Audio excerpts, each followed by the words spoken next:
Sebuah kisah nyata perjalanan hidup dari seorang anak manusia, menceritakan tentang kisah keilmuan yang berasal dari negeri Jambi. Sebuah ilmu kebatinan santet yang dikatakan paling mengerikan. Santet ini mampu membuat korbannya tak akan menemukan jodohnya sampai mati. Santet ini dikenal dengan nama Santet Sentung Belalo.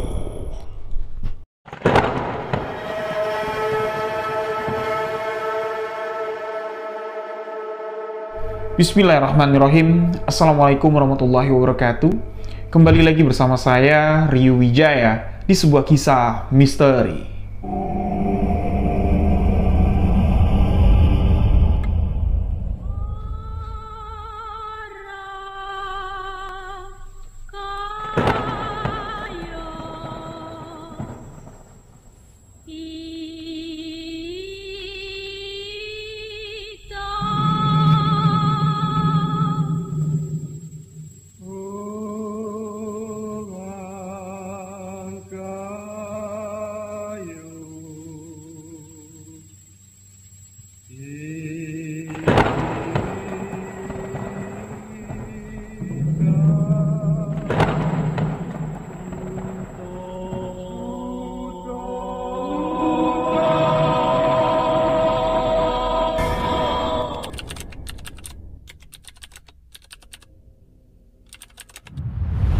Terima kasih untuk sahabat yang telah mengklik video ini.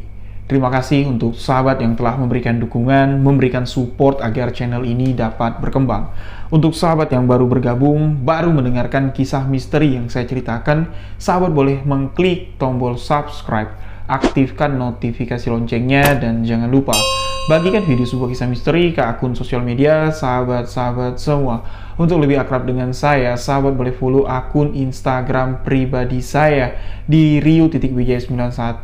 Ikutin juga akun Instagram sebuah kisah misteri official, dan tentunya ikuti akun TikTok sebuah kisah misteri official, karena di TikTok sebuah kisah misteri official banyak cerita misteri yang tidak ditayangkan di channel YouTube Ryu Wijaya, dan banyak juga video-video penampakan misteri yang saya ulas di TikTok sebuah kisah misteri official. Dan jika sahabat-sahabat suka dengan cerita misteri yang saya bawakan di video kali ini, jangan lupa untuk tekan tombol like.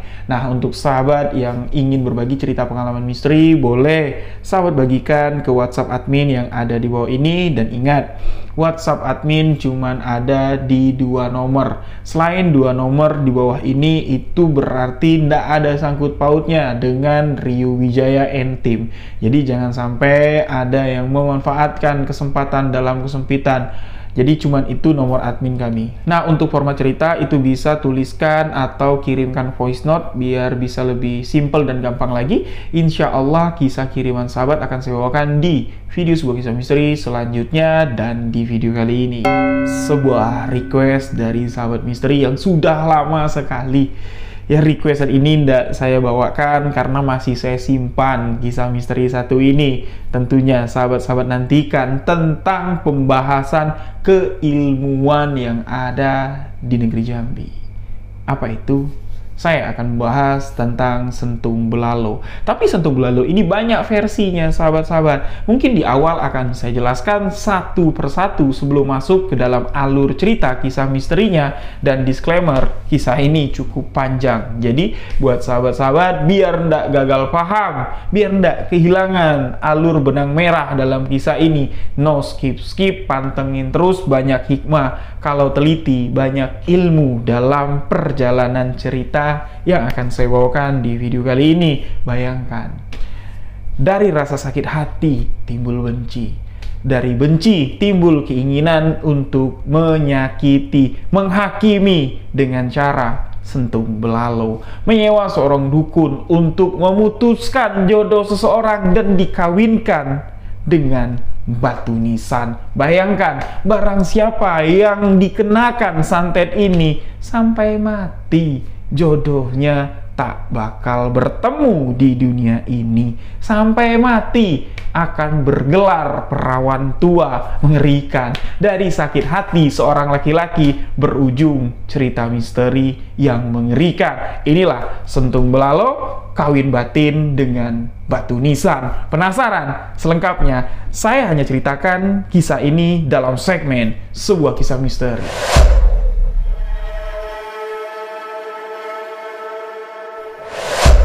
Sentung Belalo. Mungkin kalau untuk sahabat-sahabat yang berasal dari Sumatera, baik itu dari Sumatera Selatan, Sumatera Barat, tapi kalau di Sumatera Utara saya tidak terlalu tahu ya apakah Sentung Belalo ini sama pemaknaannya. Jadi Sentung Belalo ini adalah satu sebutan atau satu kutukan lah kalau saya bilang untuk mempersimpelnya. Nah, barang siapa yang terkena kutukan Sentung Belalo, baik itu laki-laki, baik itu perempuan, ini bakalan ndak ketemu dengan jodohnya di dunia ini. Nah, orang-orang yang terkena Sentung Belalo, baik itu laki-laki, baik itu perempuan, ini ndak sembarangan juga bisa dikenakan Sentung Belalo. Ada sebab, ada akibat. Yang terkena Sentung Belalo biasanya orang-orang atau ya perempuan atau laki-laki ini yang telah mempermainkan hati dan menyakiti hati seseorang sampai orang tersebut ya memiliki celah lah dari kesalahan yang telah kita lakukan, dapat memanfaatkan kesalahan tersebut untuk menghukum kita dengan ilmu gaib, yaitu santet Sentung Belalo. Nah, jadi untuk Sentung Belalo sendiri ini ada beberapa pembagian, kalau saya bilang ya, ada beberapa versi.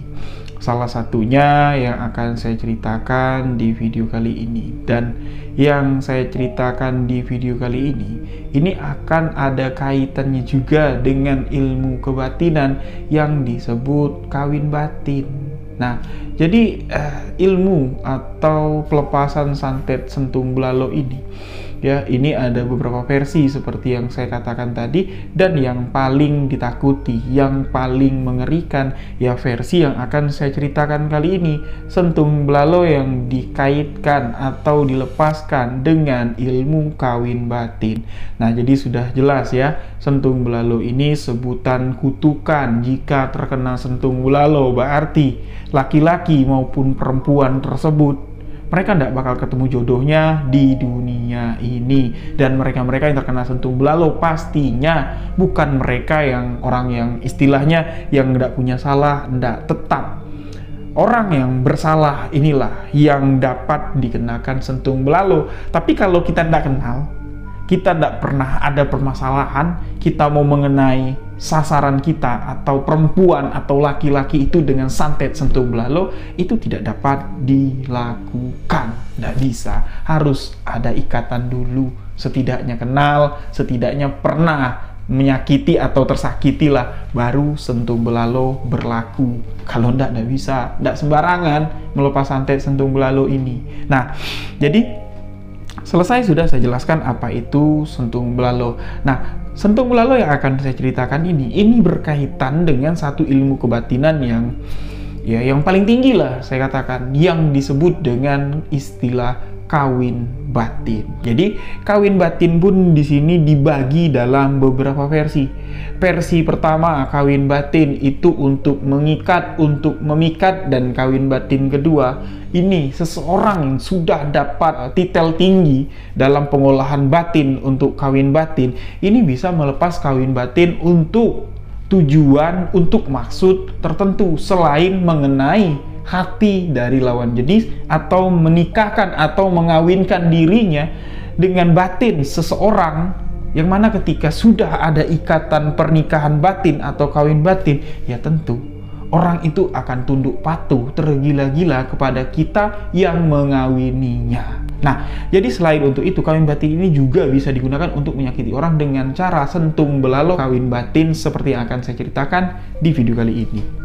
Jadi paham ya, Sentung Belalo itu apa, kawin batin itu apa. Nah, untuk prosesi dari ilmu kawin batin, ini layaknya seperti kita menjalani ilmu kebatinan pada umumnya, sahabat-sahabat. Pertama, kita harus membersihkan diri dulu. Yang kedua, kita harus mengamalkan amalan tersebut. Dan ketiga, khusus untuk kawin batin ini, hakikat, makrifat, tarikat itu harus digabungkan menjadi satu, diikat menjadi seutas tali dan dikuatkan untuk melepaskan kawin batin tadi. Kalau salah satu dari 3 unsur tersebut lemah, kawin batin tidak bakal terjadi. Karena yang namanya kawin batin, batin di setiap insan itu memiliki dulur tua atau sesuatu yang lebih tua dari diri kita, yaitu batin, dan batin itulah yang akan dipermainkan. Berat. Makanya orang-orang yang bertitel tinggi dalam ilmu kebatinan baru dapat melakukan hal ini. Jadi tidak masalah saya ceritakan kisah ini setelah saya pikir-pikir, karena untuk di era sekarang bukan saya mau meremehkan. Untuk mendapatkan titel grade B saja dalam pengolahan kawin batin itu sangat sulit dengan segala sesuatu yang ada sekarang. Orang mendalami kawin batin atau kebatinan tingkat tinggi itu mana boleh melihat HP, tiba-tiba di TikTok ada FYP, cewek joget-joget, batal, luntur amalan kebatinannya. Karena untuk mengamalkan kebatinan ini butuh pemikiran yang bersih. Jadi tidak bisa. Makanya saya katakan untuk mendapatkan grade B saja untuk di masa sekarang itu saya katakan sulit. Jadi tidak apa-apa, saya ceritakan saja setelah saya pertimbangkan. Nah, masuklah kita ke dalam sebuah kisah misteri seseorang yang melepas ilmu kawin batin yang menargetkan seseorang yang telah menyakiti hatinya. Kisah ini merupakan sebuah kisah nyata yang menjadi bukti nyata bahwa sentung belalo kawin batin itu memang nyata adanya terjadi di salah satu kabupaten yang ada di wilayah Provinsi Jambi, Sumatera. Tepatnya di wilayah Sarolangun. Kejadian ini berlatar waktu di tahun 2002 silam. Sepenggal kisah dari perjalanan hidup seorang anak manusia yang bernama Herman. Nah, di salah satu desa yang ada di Sarolangun, Herman ini menyukai seorang perempuan yang bernama Asnaini, yang mana Ani aja lah ya kita singkat. Jadi namanya tuh Asnaini, kita singkat aja dengan nama Ani. Nah, si Ani ini dikenal memang menjadi primadona atau bunga desa lah di kampung tersebut. Tapi si Ani ini bukan berasal asli orang Sarolangun, melainkan Ani ini berasal dari wilayah Tanjung Jabung yang ada di pesisir wilayah Jambi. Nah, jadi orang tua dari Ani ini merantau ke daerah Sarolangun, yaitu dari tahun 1990-an, karena orang tua dari Ani ini membeli sepetak lahan yang dijadikan lahan persawit atau kaplingan sawit. Nah, dari apa yang diusahakan orang tuanya dari tahun 90-an itu berkembang pesat, dan di tahun 2000-an, tepatnya di tahun 2002, bapaknya si Ani ini mungkin sebagian besar orang-orang yang ada di Sarolangun ini pasti cukup mengenal lah nama beliau, dan namanya tidak dapat saya sebutkan.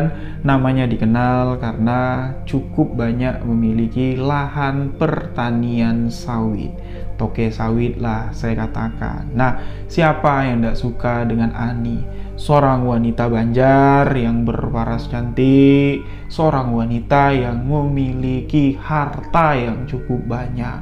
Nah, di tahun 2002 Ani ini berkuliah di kota Jambi. Jadi Ani ini cuman sesekali saja ketika liburan kuliah baru balik dia ke kampungnya, liburan lah di kampung. Dan Herman ini teman sekelas ketika di SMA-nya si Ani. Jadi ketika di SMA, Herman ini memiliki kedekatan spesial dengan si Ani. Herman mengatakan kalau pacaran itu enggak. Belum adalah istilahnya pernyataan cinta, Ani mau enggak jadi pacar abang. Ani mengatakan, iya bang, aku mau jadi pacar abang. Nggak sampai ke situ, tapi sudah mengarah ke sana.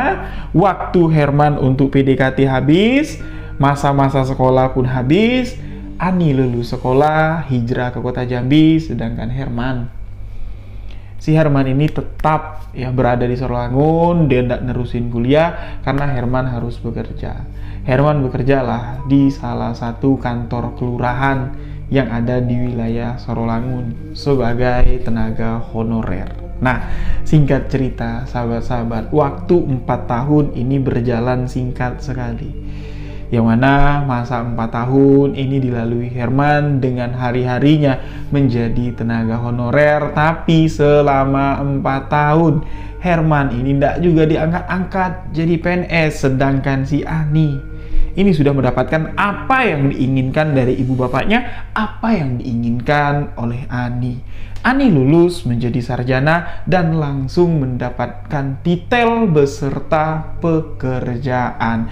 Herman yang sudah 4 tahun nunggu jadi PNS, ini tidak dapat. Sedangkan Ani begitu lulus kuliah, ada pembukaan CPNS, didaftarkan oleh kedua orang tuanya. Walau alam bisawab, mungkin the power of kebun sawit, the power of duit, ini bisa dengan mudah Ani melenggang dan mendapatkan titel sebagai PNS, pegawai negeri sipil. Nah, disinilah ada sedikit kesenjangan antara Herman dan Ani. Ani balik dia ke Sorolangun. Tapi balik ke Sorolangun itu sudah dengan membusungkan dada. Statusnya kembang desa, statusnya anak toke, statusnya sarjana, ditambah lagi statusnya sekarang sebagai PNS. Siapa yang tidak tergila-gila dengan si Ani? Begitu jugalah teman lamanya ini yang bernama Herman ini semakin mengagumi Ani. Herman yang sudah lama tidak berkomunikasi langsung, tidak dekat lah dengan si Ani. Ani sibuk dengan kehidupannya di kota Jambi, Herman sibuk dengan urusan honorernya yang tidak diangkat-angkat jadi PNS. Jadi begitu ketemu, Herman yang masih menganggap Ani ini dekat dengan Herman, masih menganggap yo kita ini dekat loh zaman SMA, dan kasar ngomong Herman mengatakan, kalau ndak aku yang bimbing kamu di masa-masa akhir semester kelas 3, pahit kalau kamu nak lulus dari SMA. Ya kayak gitulah kasar omongan Herman. Herman ini walaupun orang tuanya ndak berduit, tapi pintar bahkan. Jadi ndak perlu saya sebutkan lah ya. Jadi Herman ini pernah dapat penghargaan dalam satu bidang studi lah yang dipertandingkan. Takutnya kebongkar pula nanti identitas kawan ini ya. Nah, jadi Herman ini betul-betul anak yang smart, tapi memang kondisi perekonomian ini tidak dapat menunjang kesuksesan seseorang ya. The power of kebun sawit tadi itu bisa melancarkan segala keinginan. Nah, jadi ya karena Herman merasa dekat, Herman pun merasa ya mustahil pula Ani yang sukses sekarang itu lupa dengan kedekatan mereka di masa lampau. Ketika Ani sudah menetap kembali di kampungnya dengan style kekota-kotaan, Herman pun mencoba untuk mendekati Ani. Jangankan bisa akrab kayak dulu lagi. Ketika ketemu dengan Herman, dengan status sebagai honorer, dengan pakaian yang tidak begitu nyecis, Ani ini seakan-akan kenal, tapi menganggap, siapa ya? Herman bilang, masa lupa, baru 4 tahun kita tidak ketemu. Herman, kawan sekelas kamu dulu. Herman yang mana?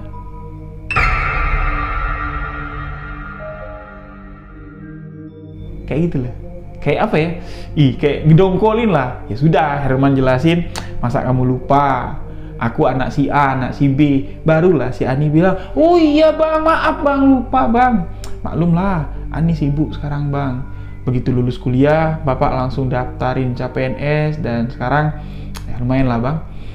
Ya sudah diangkat jadi PNS. Ya, jadi dengan nada tinggi, dengan nada yang agak sombong, ya setidaknya itu menjadi pukulan untuk si Herman. Dan tak luput pula Herman ini mengucapkan, ya selamat, rezeki kamu bagus.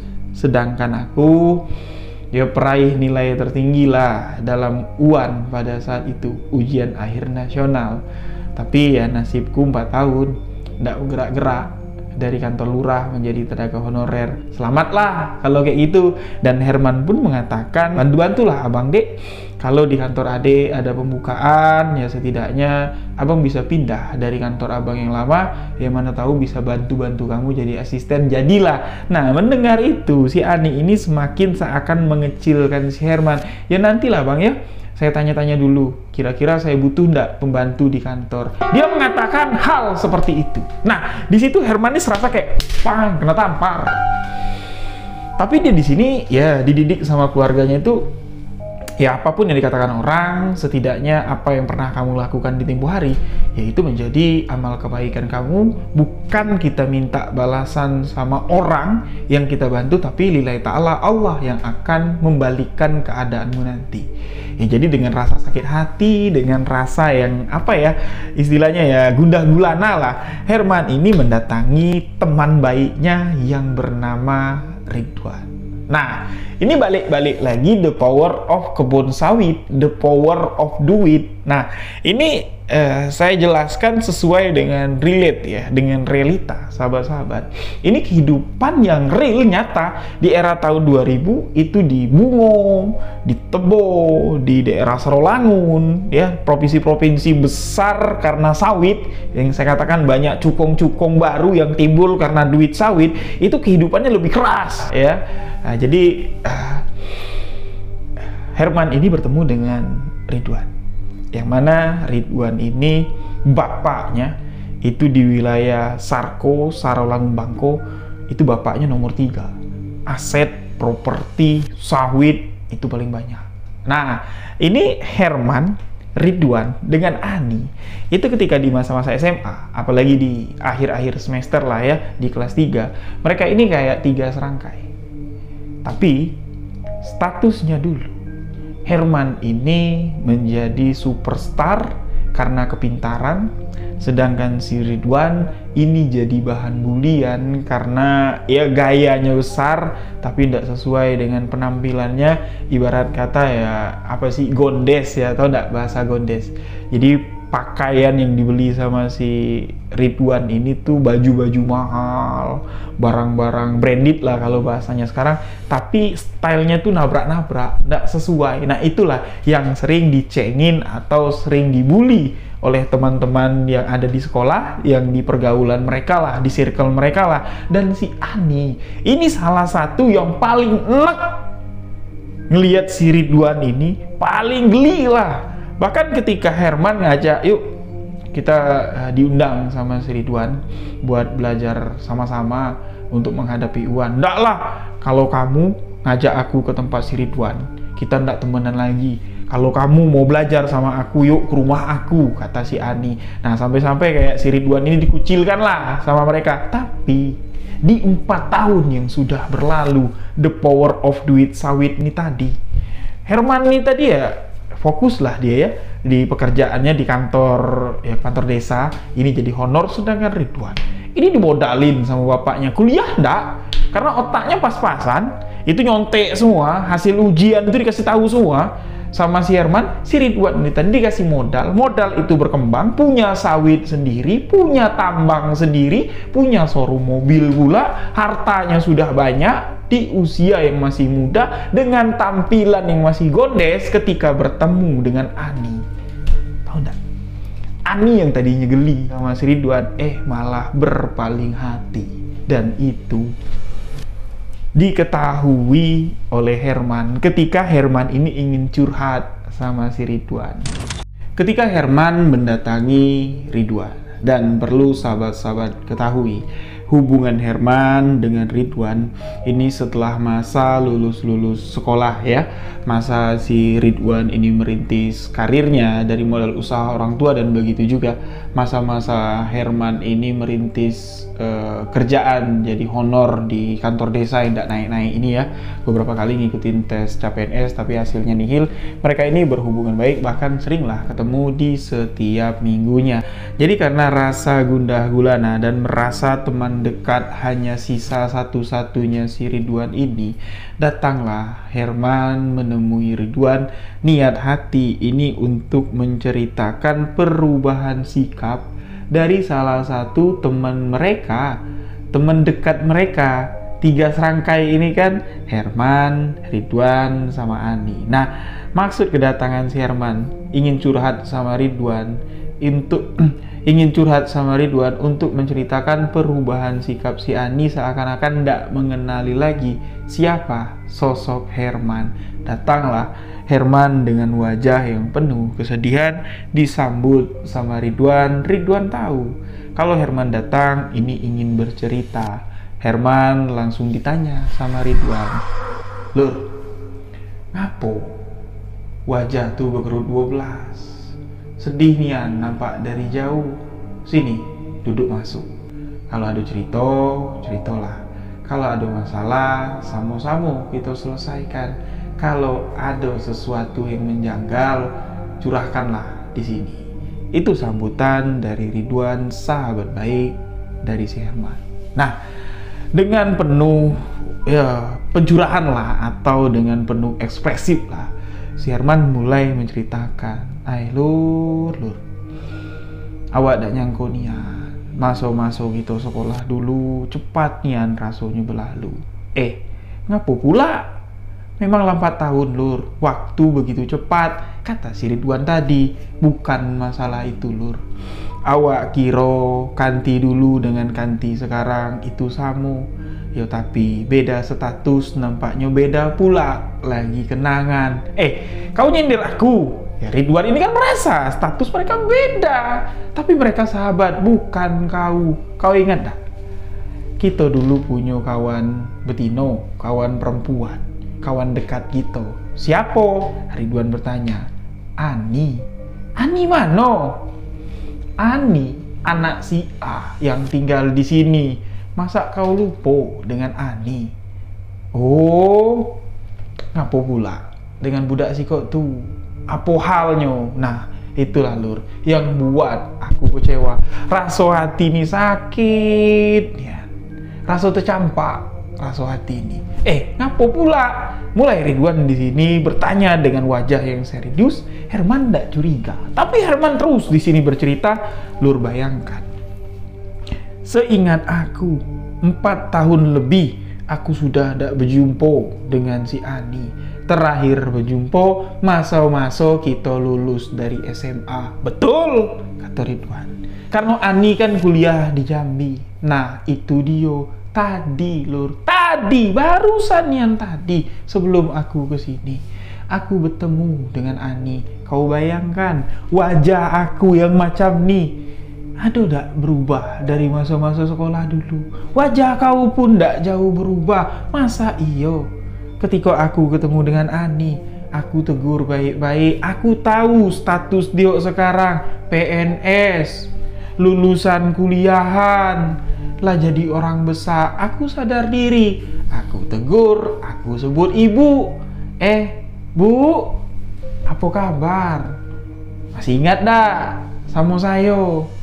Dia pura-pura dak tahu lur, pura-pura dak kenal. Siapa yo? Dengan wajah sombong, dak nyangko nih anakku.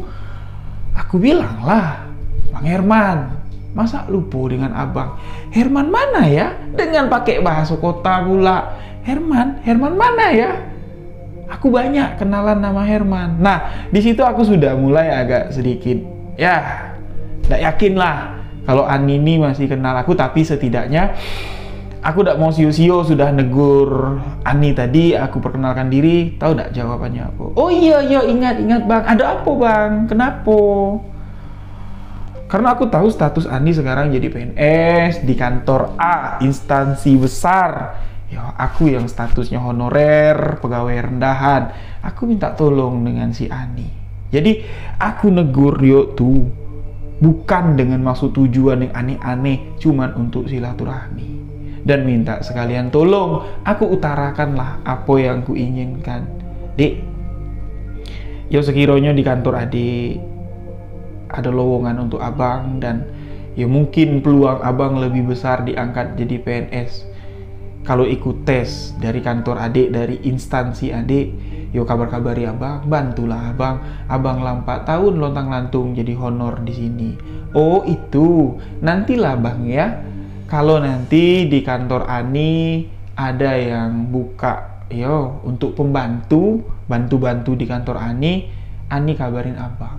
Kau bayangkan, aku minta tolong baik-baik dengan Dio nganggap aku cuman sampai di batas level pembantu. Kau ingat dak? Kau ingati lagi. Ani itu juga mungkin ingat, tapi pura-pura lupa. Kalau bukan Herman yang bantu kalian, dak cukup duit pak kalian nak lulus dari SMA, dak bakal cukup nilai kalian tuh nak disogok macam mana pun, dak bakal bisa kalau bukan Herman yang bantu kalian lulus dengan mata pelajaran, dengan contekan yang ku kasih. Itu balasan Dio. Sakit hati nih anakku, lur, dak nyangko nih anakku. Nah, Ridwan pun menjawab, ya mungkin sakit hati kau tuh lur, itu masih kebawa perasaan. Mungkin rasa cinta yang tidak sampai di masa lalu, itulah yang membuat kau sakit hati. Herman pun menjawab, lillahi ta'ala.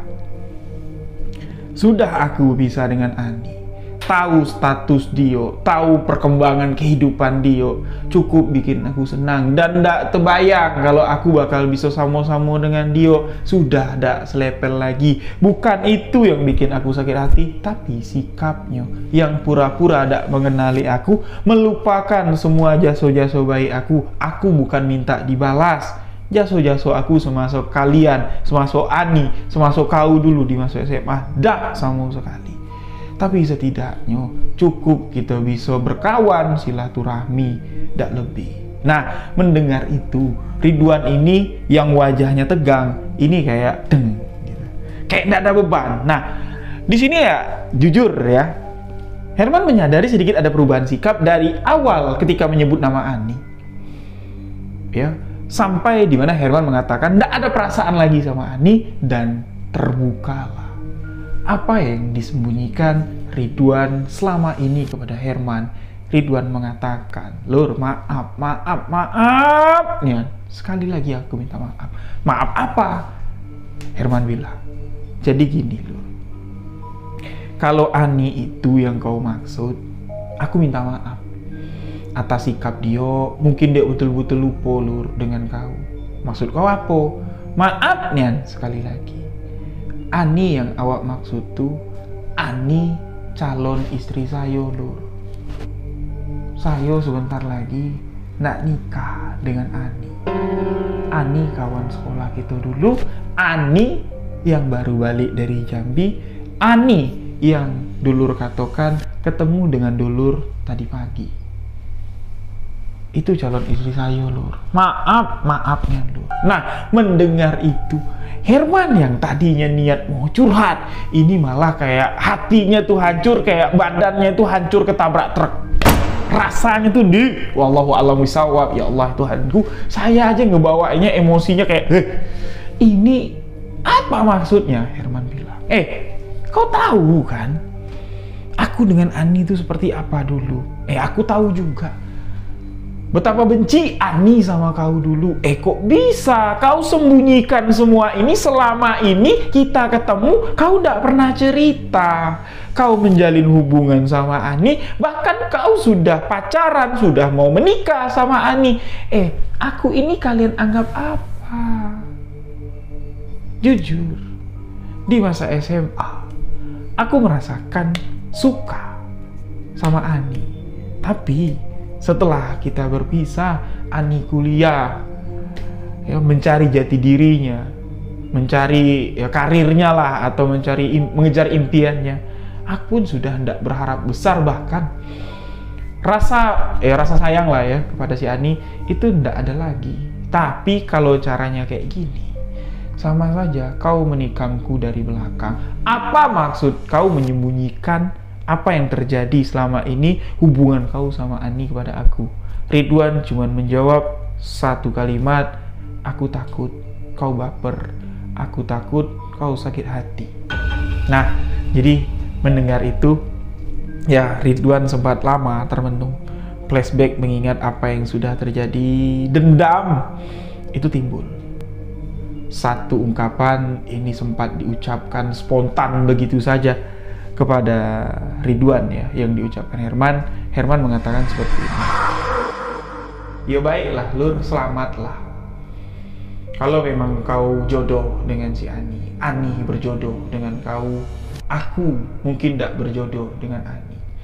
Tolong kau sampaikan dengan wanitamu itu, jago-jago sikapnya dikit, jago-jago sombongnya tuh dikit.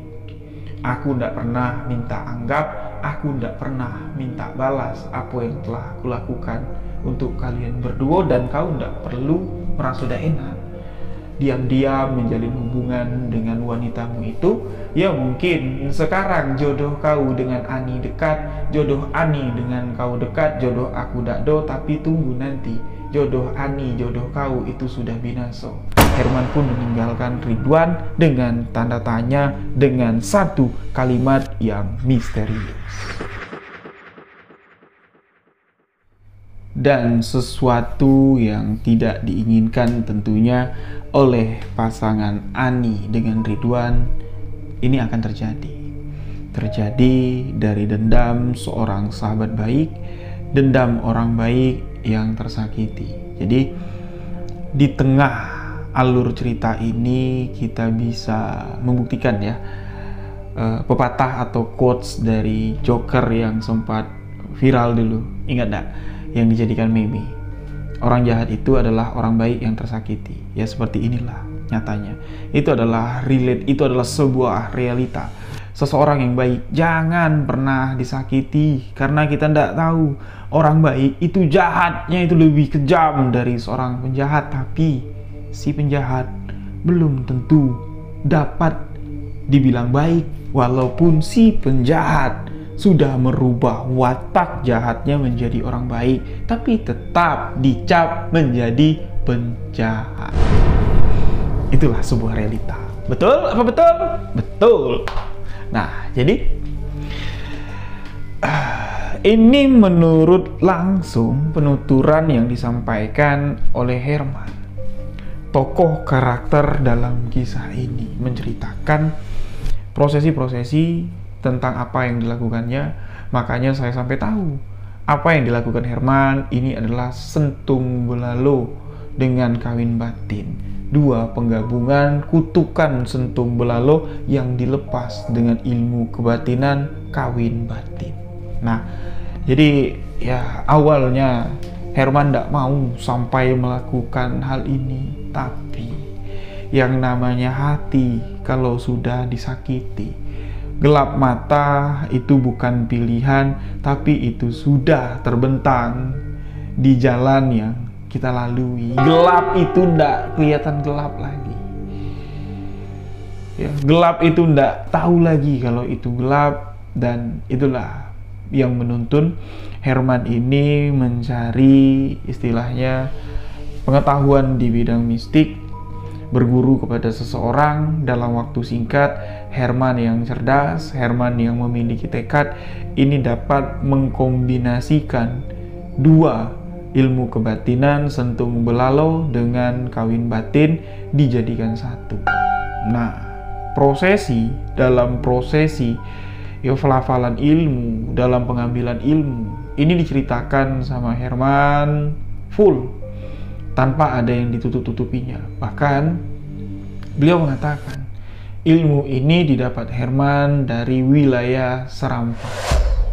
Ya, Serampas itu ada satu daerah ya, satu dusun, satu desa yang masih dalam wilayah jangkauan Sarolangun Bangko.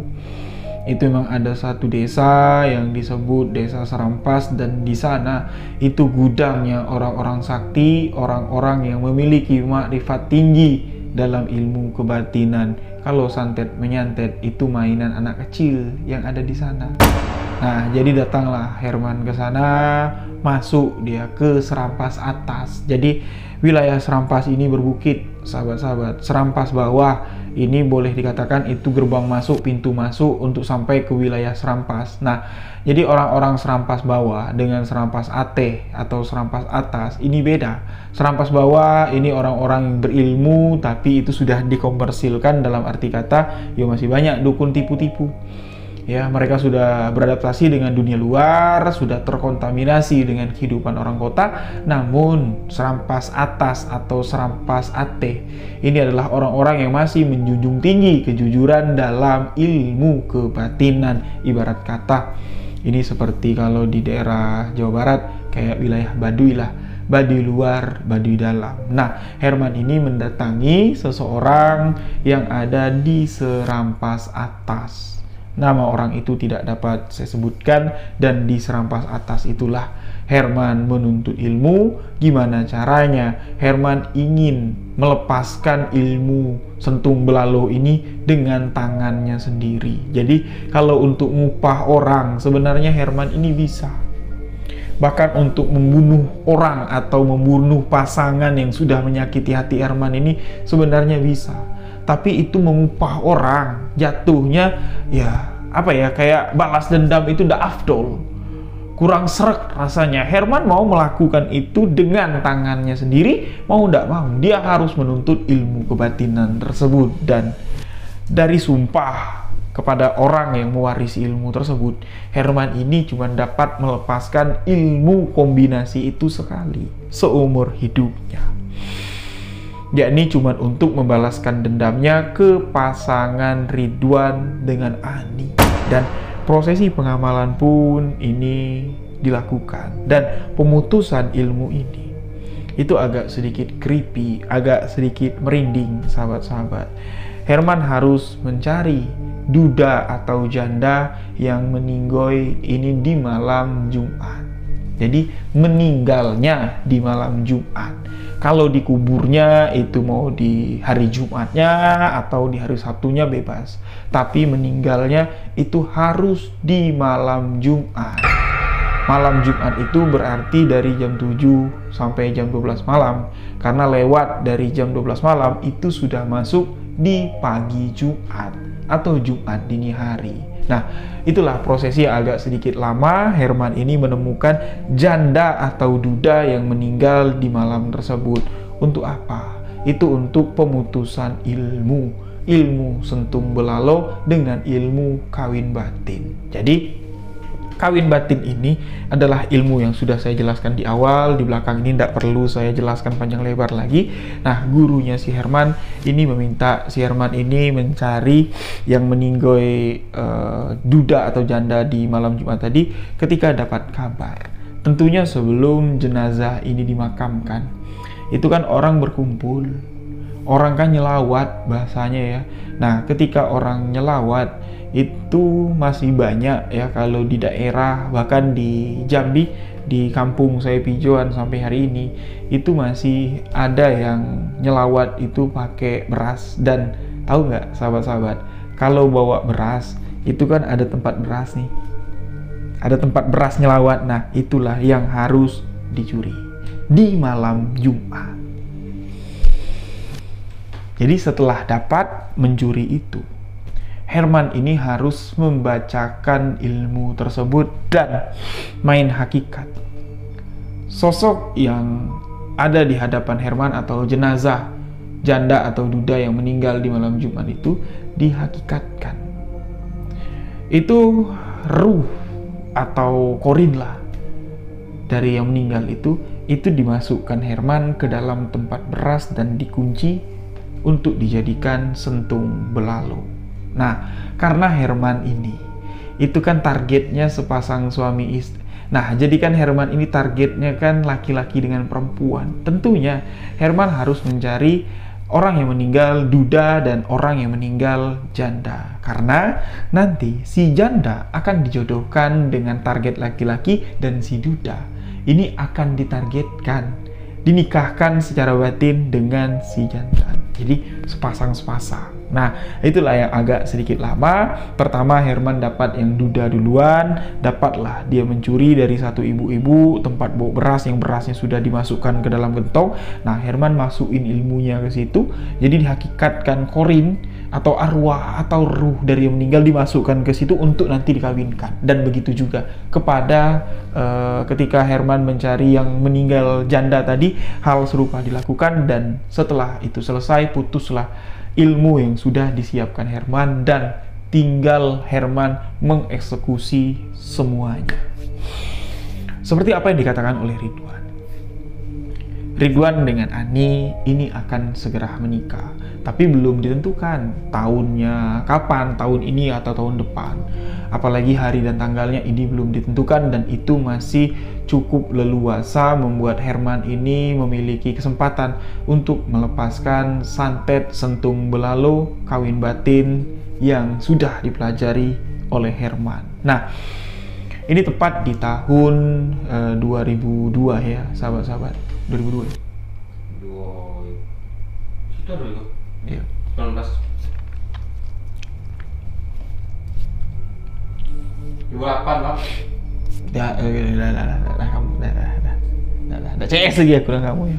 Sampai hati dan aku mutak dewean cerita ya. Awasnya aku ya. Awas lah. 3, 2, 1. Nah, sampailah di mana waktu yang dikira sama Herman ini tepat untuk melepas santet sentung belalo kawin batin yang sudah dipelajari oleh Herman. Karena Herman dapat kabar ya, kalau kalau Ridwan dengan si Adi ini akan melangsungkan pernikahannya ini kurang lebih sekitar 6 bulan lagi. Dan mereka ini sudah melakukan hantaran. Nah, kalau hantaran di Jambi, sahabat-sahabat, ini prosesinya besar-besaran. Apalagi ini sama-sama anak cukong ya, sama-sama anak orang berduit. Dan kalau sudah hantaran itu paling lambat 6 bulan itu harus segera dilangsungkan prosesi resepsinya. Dan ya secepat-cepatnya hitungan minggu atau bahkan bisa sehari setelah hantaran, besok paginya resepsi bisa. Nah, dapat kabar lah ya, di acara hantaran tersebut ya, Ridwan ini akan melaksanakan atau melangsungkan resepsi pernikahan itu 6 bulan ke depan. Karena status Ani yang sebagai PNS ini masih dalam status Ani yang baru diangkat menjadi PNS ini belum mau di tahun itu dia menikah ya, jadi ditetapkanlah 6 bulan ke depan baru mereka menikah sekaligus. Dalam acara hantaran tersebut Ridwan minta waktu 6 bulan karena Ridwan ini masih menyiapkan satu gedung rumah mewah untuk nanti mereka tempati setelah resepsi pernikahan. Jadi kurang lebih sekitar 5-6 bulan lagi rumah itu siap, baru mereka akan melangsungkan prosesi pernikahan. Dan disitulah celah dari Herman untuk melepas santet sentung belalo kawin batin. Nah, itu kata orang tua dulu, kalau sudah hantaran, kalau sudah ditunang, jangan lama-lama, cepatlah akad nikah, ijab kabul, resepsi bisa dipending. Tapi kalau sudah lamaran, jangan lama-lama.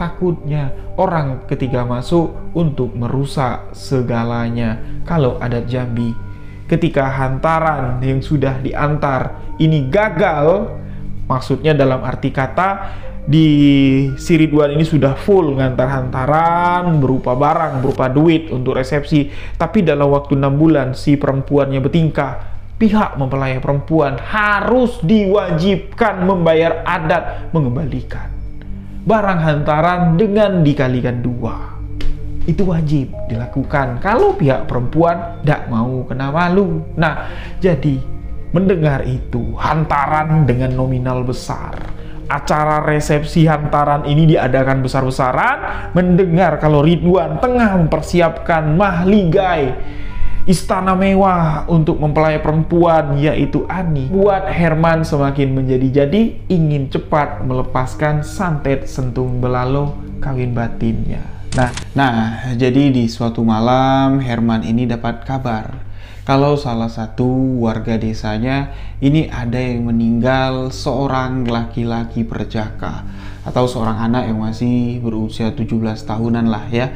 Jadi salah satu untuk melepaskan ajian santet sentung belalo atau yang disebut dengan sentung belalo kawin batin ini, itu harus ada medianya juga. Nah, seperti di awal tadi, ketika dia nuntut ilmu, gurunya menanyakan, ini mau dilepaskan untuk siapa? Kau harus persiapkan, kau curi tempat orang bawa beras untuk melayat, dan kau main hakikat, putuskan makrifat. Tempat yang kau curi itu, kau masukkanlah jiwa atau ruh atau korin yang sudah meninggal. Ini bukan hantunya dimasukin situ, bukan arwah sesungguhnya, tapi ini kita main makrifat. Nah, jadi dimakrifatkan masuk ke situ untuk nanti dijodohkan atau diikat batinnya dengan siapa target kita. Itu sudah didapat oleh Herman, tinggal dia mencari medianya saja. Nah, medianya itu ada yang harus dilakukan ketika seseorang meninggal dunia. Nah, dapat kabarlah dia di malam itu kalau satu pemuda perjaka di kampungnya meninggal dunia dan dimakamkan di pagi hari keesokannya. Nah, di pagi-pagi itu Herman di sini bantu-bantu untuk prosesi pembuatan liang lahatnya. Di sini juga kalau di Jambi ya, prosesi pembuatan liang lahat atau penggalian kuburan ini harus diawasi oleh pihak keluarga kandung. Karena disitulah ketika ada yang berniat buruk untuk memanfaatkan pemakaman tersebut, orang-orang yang menggunakan ilmu makrifat yang disalahkan atau menggunakan makrifat untuk kejahatan, ini memang banyak mempergunakan media liang lahat atau lubang kuburan. Nah, di situ Herman dapat celah. Dia di sini bantu-bantu untuk gali kuburan. Pas ketika Herman ini masuk untuk gantian menggali dasar kuburan, di situ dia mencuri-curi, istilahnya ya lengah-lengah orang lah. Dia menulis nama di dasar kuburan tersebut dengan telunjuknya. Misalnya yang ditargetkannya Ani, itu di nisan atau di bagian kepala jenazah yang akan dimakamkan ditulisnya Ani. Setelah ditulisnya Ani itu ditijaknya lagi. Nah, di bagian bawah dia ingin meletakkan nama Ridwan, ditulisnya pakai jarinya Ridwan dan dipijaknya lagi. Nah, setelah semua prosesi lengkap, kuburan sudah selesai nih ya, dia ngambil 2 butir buntalan tanah, itu dibuntal-buntal sebesar jempol gini. Nah, itu dibawanya naik. Nah, ketika jenazah diturunkan, ketika jenazah sudah diazanin sebelum ditutup liang lahatnya, itu dia mencuri kesempatan lagi untuk melemparkan kembali 2 butir tanah yang dibawanya tadi naik ke atas, itu dilemparkan serentak sebelum jenazah itu ditutup dengan tanah. Disitulah ilmu sentung belalo, ilmu kawin batinnya dimainkan di sesi pertama dalam prosesi untuk mengenai Ani dan Ridwan. Namun tidak sampai di situ saja, sahabat-sahabat. Jadi prosesi awal sudah dilakukan, dia kembali menunggu waktu malam hari. Nah, kalau di kuburan ya, ini biasanya ketika jenazah itu baru dimakamkan atau kuburan baru, ini batu nisannya itu tidak langsung ditancapkan batu nisan yang terbuat dari beton atau dari batu ya. Biasanya kan itu sebelum betul-betul tanah itu padat, batu nisannya itu sementara cuman patok kayu saja. Patok kayu, setelah nanti kuburannya padat baru dicabut, diganti dengan batu nisan yang terbuat dari batu. Nah, media kayu dari nisan kuburan inilah sebagai pengunci kawin batin yang akan dilepaskan Herman untuk mengunci Ani dan Ridwan di malam harinya. Dipastikan terlebih dahulu kalau di kuburan itu tidak ada siapa-siapa.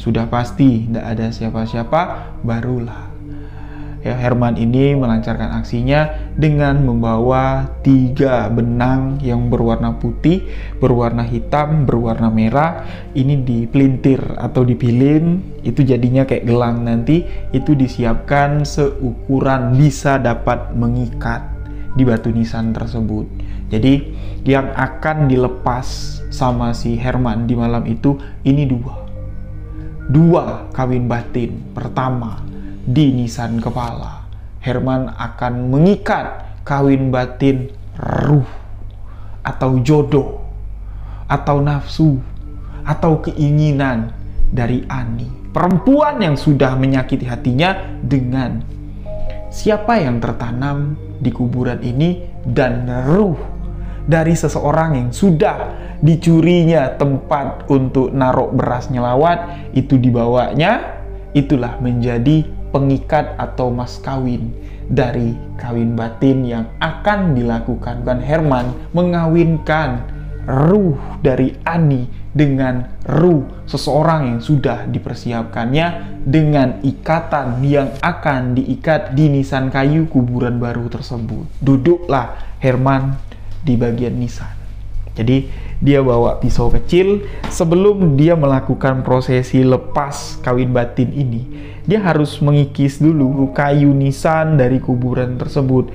Nah, bekas kikisan, debu-debu bekas kikisannya itu dikumpulin sama si Herman. Setelah kikisannya itu rapi, berbentuk lingkaran, barulah benang yang sudah dipersiapkan ini dibacakan mantra-mantra, dijampi-jampikan dan dibayangkan. Sisi benang sebelah kanan itu adalah Ani, sisi benang sebelah kiri itu adalah ruh yang sudah dipersiapkan Herman jauh-jauh hari, dan itu diikat. Herman mengawinkan dua batin dari dua insan yang sudah berbeda alam, dihakikatkan, aku nikahkan kau dengan ruh yang sudah mati dengan mengikat benang 3 warna ini, menikahlah batin kalian. Dan ketika sudah itu dilakukan, tidak ada lagi nafsu duniawi atas segala sesuatu yang berbau nafsu lah pokoknya yang ada di hati perempuan yang bernama Ani.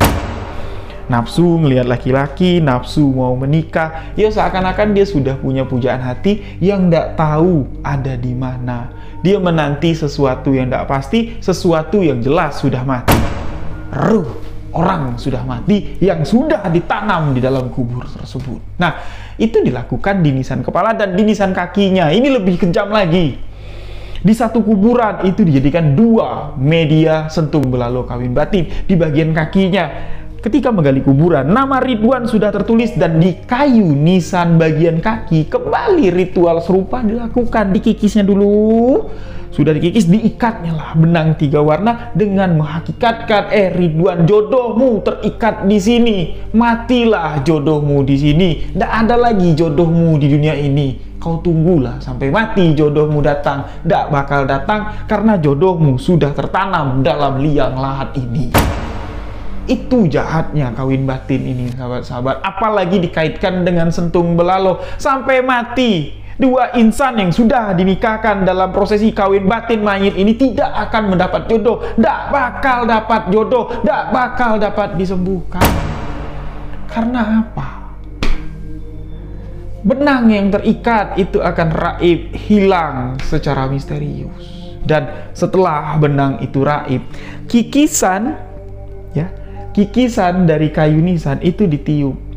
Disebutkan nama asli Ani, Ridwan, hilanglah semua jodohnya sudah. Apalagi? Tidak ada lagi. Dan apa yang terjadi? Mereka yang sudah merencanakan resepsi pernikahan besar-besaran, Ridwan yang tengah mempersiapkan mahligai, istana besar untuk sang istri tercinta, semuanya terbengkalai. Ditanya, kayak mana persiapan kamu mau menikah? Enggak lah, aku rasa ya enggak usahlah nikah-nikah lagi. Ani pun begitu, merengek kepada kedua orang tuanya, balikin aja lah Pak hantarannya, jangankan 2 kali lipat, 10 kali lipat pun balikkan. Ani kayaknya ndak ada jodoh dengan Ridwan. Serentak Ridwan merasakan seperti itu, Ani pun merasakan seperti itu. Dan hebatnya, tak ada satupun yang curiga kalau mereka sudah kena sentung belalo kawin batin. Dan biasanya, kalau yang terkena sentung belalo, ini kalau ndak yang laki-laki, yang perempuan. Tapi kok ini sama-sama kayak bertolak belakang. Sama-sama serentak bertolak belakang.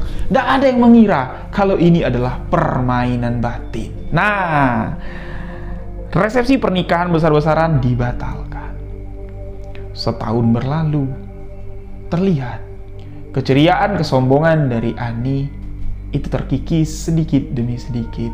Wajah cantiknya mulai terlihat kusut, pucat pasi.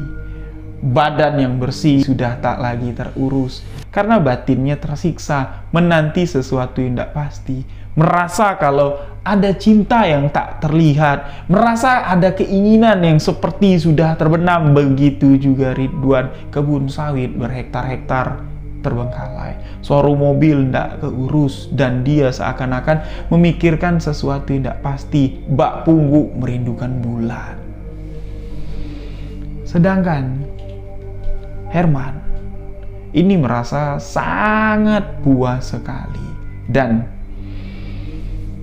bertahun-tahun Herman menyaksikan penderitaan dari Aini, dan bertahun-tahun Herman tertawa di atas penderitaan Ridwan dan menganggap itulah ganjaran dari pengkhianatan yang telah kalian lakukan. Kalau kalian tidak memperlakukan aku seperti ini, mungkin kalian sudah memiliki anak 1, 2, 3, bahkan lebih. Karena waktu sudah berlalu begitu panjang. Nah, kembali lagi di sini kepada si Herman. Apa yang terjadi di kehidupannya? Melarat. Herman pun merasakan dampak dari apa yang telah dilakukan. Herman pun seakan-akan merasakan tulah. Allah memberikan setimpal apa yang dirasakan Ani, apa yang dirasakan Ridwan di kehidupan Herman.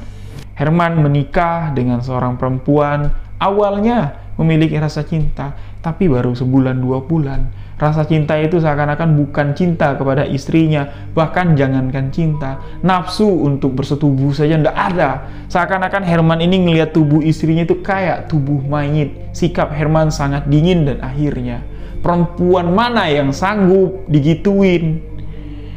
Hubungan rumah tangga mana yang dapat dipertahankan? Disentuh aja ndak sama suaminya, dan akhirnya Herman pun berkali-kali menikah, sikap Herman pun tidak bisa berubah. Sampai-sampai Herman mengatakan, ya layaknya seperti nafsuku ini sudah terkubur bersama ilmu yang telah kulepaskan. Jadi, satu-satunya cara untuk mengobati diri Herman, ini dia harus melepaskan sentung belalo yang sudah dilepasnya, ikatan kawin batin, ruh atau jodoh dari Ani dan Ridwan yang dikawinkan dengan batu nisan tadi, itu harus dilepas. Tapi untuk melepasnya boleh dikatakan mustahil.